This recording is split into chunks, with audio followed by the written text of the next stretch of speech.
es obligado tener que hablar de primeras, pues de Bitcoin, ¿no? Del mercado de 2024 y de las noticias, pues que evidentemente ha hecho más ruido, que es la aprobación del ETF, ¿no? Es decir, entonces esta pregunta la tengo que hacer obligadamente. ¿Cómo influye este evento, pues, a los ciclos de Bitcoin, ¿no? Bitcoin tiene unos ciclos, unos patrones de comportamiento, pero aquí es una ecuación donde añadimos una nueva variable. Entonces, explícanos esto, qué convenientes, qué pros, qué contras, pues vemos en Bitcoin. Pues te va a sorprender lo que te voy a decir, pero no influyen, ¿vale? No No influyen en los influye, ciclos de ¿eh? Bitcoin, porque no influyen, ¿vale? Claramente. Es decir, Bitcoin lo que tiene que hacer lo va a hacer, esté en los ETF o no. Ningún agente externo va a modificar la estructura de mercado. Entonces, probablemente en esta bomba pre-halving ha tocado, o si a lo mejor alguna mecha podría salir hacia arriba de 50, pero probablemente no. Yo me posiciono que creo que no lo va a hacer, ¿vale? Hasta después del halving, que además tampoco es una cosa de que sea halving o no. El único tema es una estructura de mercado, ¿no? Donde está incrustado Bitcoin en su fluctuación, ¿no? Entonces, uh, es verdad que los ETF pues, tienen miles de millones de la rampa de salida, pero ningún ETF ha explotado a lo grande en sus inicios. O sea, ni el del oro, sino que es una cosa progresiva, con lo cual en los próximos meses, próximo año y medio, 2 años, vamos a tener una corrida, un mercado alcista prolongado, ¿no? En el que Bitcoin pues, irá a medida de que se va atrayendo más liquidez, ¿no? De los inversores institucionales.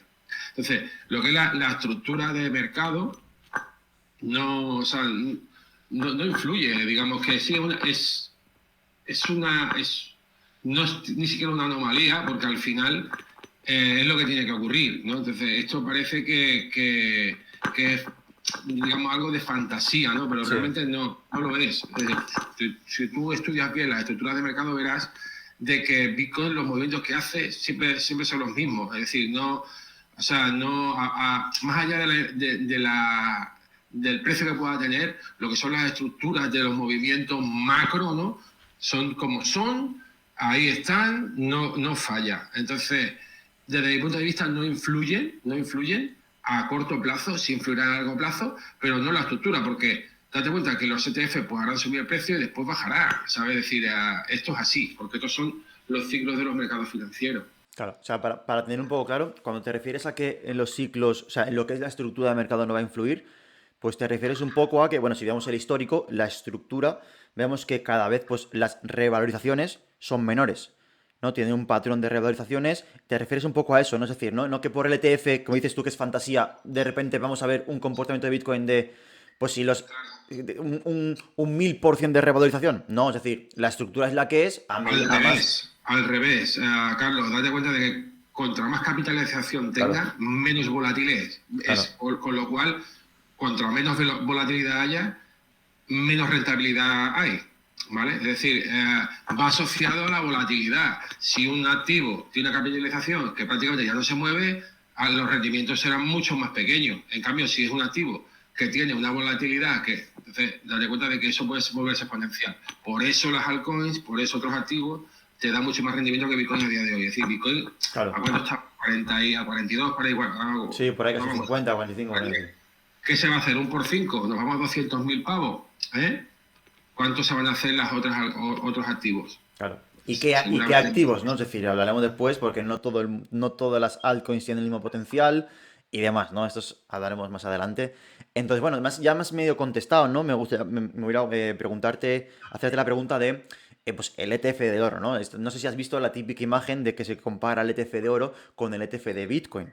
Entonces, bueno, ya me has contestado de que, bueno, que al final que es todo progresivo, de que no... Yo he visto imágenes y comparaciones de barbaridad, ¿no? De ver cómo pues, que el Bitcoin se iba a 500.000, sinceramente me parece una barbaridad. Y además hay que añadir, ¿no? Que el ETF de oro, o sea, me gustaría comentarte esto, ¿no? De que Bitcoin, no sé tu opinión en este tema, ¿eh? Pero Bitcoin, o sea, para activo de refugio no lo veo. Una cosa es que ha tenido mucha revalorización, pero que se revalorice mucho no lo convierte en refugio. Tiene una grandísima correlación con los activos de riesgo. Con el Nasdaq, ¿no? Con el famoso ETF triple Q, si no recuerdo mal, que se llama, que es el Nasdaq por 3 tiene la misma correlación. Entonces, claro, comparar el comportamiento del oro con el de Bitcoin, y más en aquellos años, ¿no? Que creo que se lanzó en 2004 el ETF de oro, años posteriores hubo una gran crisis. Entonces, claro, cuando hay una gran crisis, la liquidez busca un activo refugio real. Yo tengo la teoría de que si el ETF de Bitcoin en aquellos años hubiera existido, se hubiera desplomado un 80% como se desplomó el SP500. Un 50, perdón, un 50%. Entonces, son comparaciones un poco que a mí personalmente no me acaban de convencer porque tienen propiedades muy diferentes. Entonces, no sé tu opinión, me encantaría escuchar tu opinión con respecto Bueno, a esto. desde mi punto de vista, Bitcoin a 10-12 años de su nacimiento todavía está buscando su sitio en el flujo de los mercados. Es decir, al final es un activo financiero, aunque no esté regulado como tal. ¿Por qué? Porque con él puedes especular, con él puedes... Entonces, al igual que los commodities, que la deuda, que los stocks, que cada uno tiene su flujo dentro de los mercados histórico, ¿no? Que ya viene acoplado de alguna manera, Bitcoin busca su lugar. Con lo cual, el comportamiento también es impredecible respecto a los activos tradicionales, ¿no? De los mercados. Desde mi punto de vista, Bitcoin tiene una etapa dentro de los microciclos que puede haber en el que se adelanta un poco a los activos tradicionales y es cuando acude a los máximos históricos, ¿no? En cuanto hace eso, salta normalmente a lo mejor los bonos del tesoro, la deuda, ¿no? Salta, ¿no? Entonces, una vez que para los bonos del tesoro, saltan los commodities, ¿no? Entonces, el Bitcoin está ahí buscando su sitio, ¿sabes? Entonces, los que nos dedicamos a esto, pues intentamos descifrarlo, ¿no? ¿Sabes? Pero que como activo refugio, ¿sabes?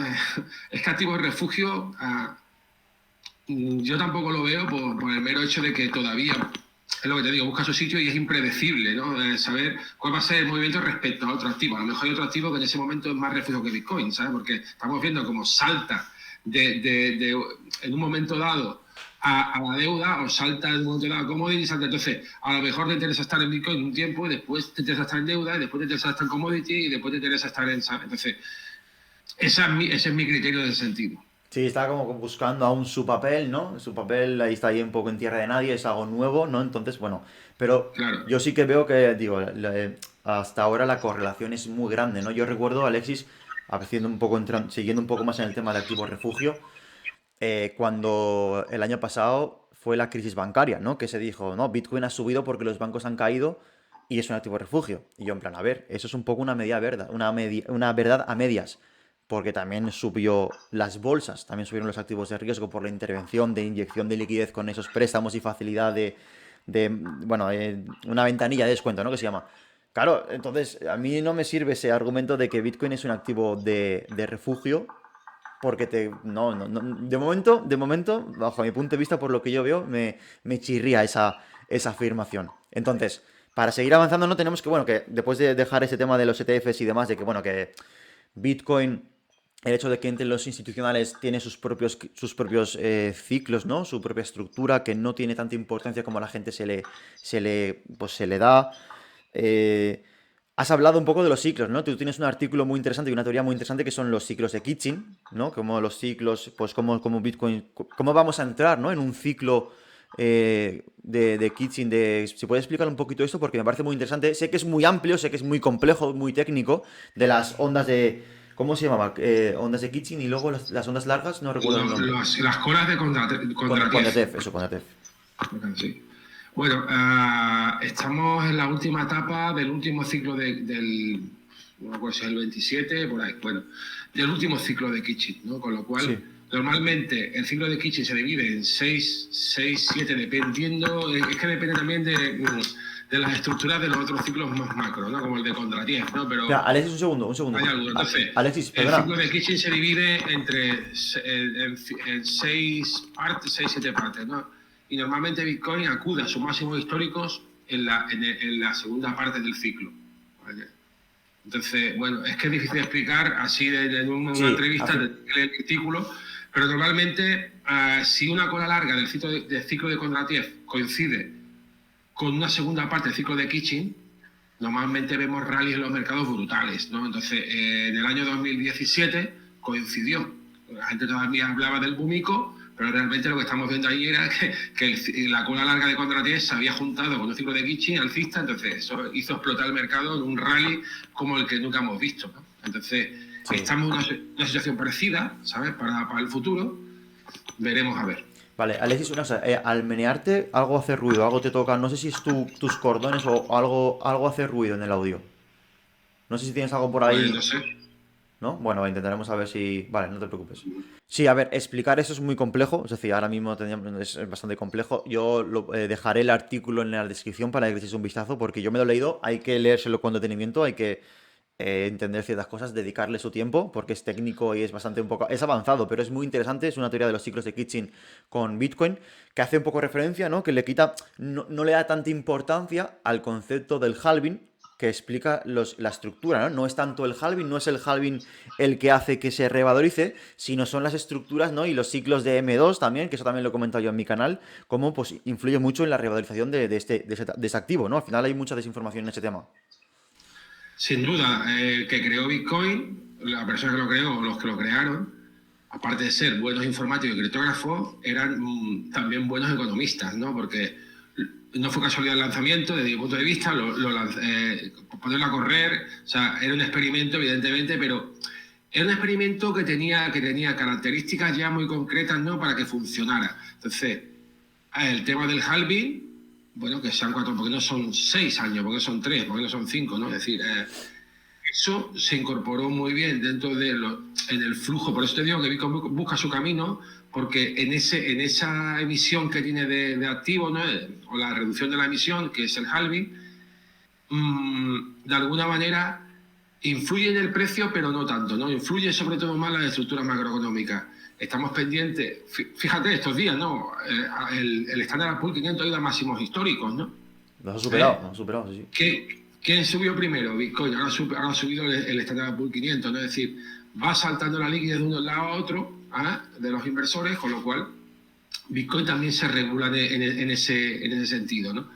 Entonces, bueno, este año 2024 esperamos que los bancos centrales pisen el freno, incluso rebajen un poco lo que son las tasas, y en ese momento que hagan eso, el mercado empezará a salir al alza, ¿no?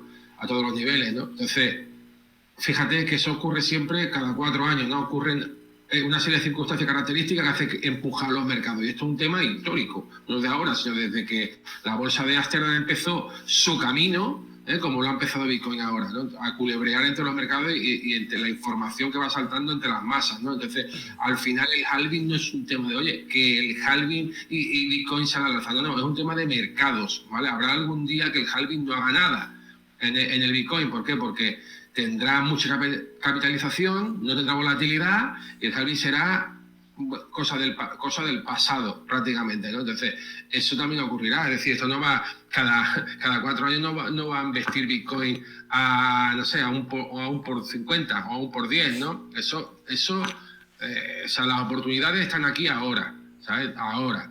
Mañana no lo sabemos, con lo cual, en algún momento, esto se acabará. Y ahora si quieres hablamos de eso también.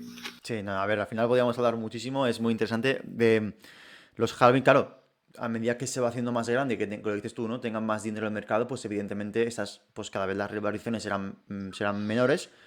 Y yo sigo viendo que tiene muchísima influencia, por lo menos a día de hoy, con los ciclos de M2 y las inyecciones de dinero, ¿no? Y como bien dices tú, si los bancos centrales vuelven a inyectar dinero, no me cabe ninguna duda de que veremos a Bitcoin subir, pero bueno, incluso todos los activos de riesgo, porque entraremos en un modo risk on que se dice, ¿no? Y bueno, pues todos los activos de riesgo pues tirarán para arriba. A mí, Alexis, tengo que decirte que tengo una duda con respecto a eso, y por hacer un poco abogado del diablo, eh, claro, si se hace eso, ahora mismo, desde un punto de vista macro, tenemos el problema de la inflación, ¿no? Es decir, hasta ahora siempre se ha podido hacer lo mismo porque la inflación no era un problema.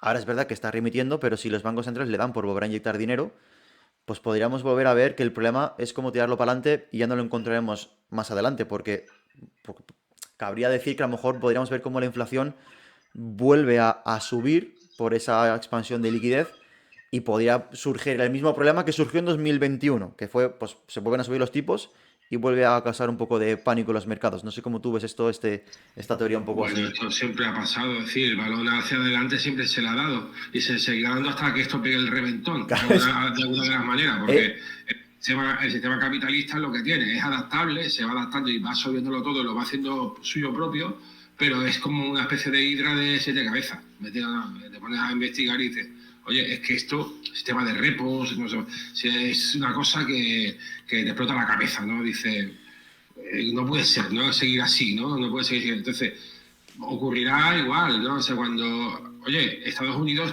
está casi descontada una recesión. Estados Unidos probablemente entre en recesión. En ese momento, ¿qué van a hacer los mercados? Esto puede ocurrir durante el año. ¿Qué van a hacer los bancos centrales si eso ocurre? Hombre, va a rebajar las pretensiones, ¿no?, de subida de tasas. Y en ese momento, pues los mercados salen a la alza. De hecho, una recesión no es necesariamente bajista en los mercados. Pero, veremos a ver qué pasa. Claro, yo por eso es algo que he dicho alguna vez que yo viendo eso, ¿no? Viendo que el comportamiento de Bitcoin está muy asociado con las bolsas, pues ante una corrección de las bolsas, a mí no me extrañaría ver correcciones en Bitcoin. Quiero decir que yo no. La clave está en qué momento se va un poco a separar, ¿no? El comportamiento de Bitcoin con las bolsas. Esto es algo que da para mucha conversación. Es algo que podríamos estar aquí horas hablando.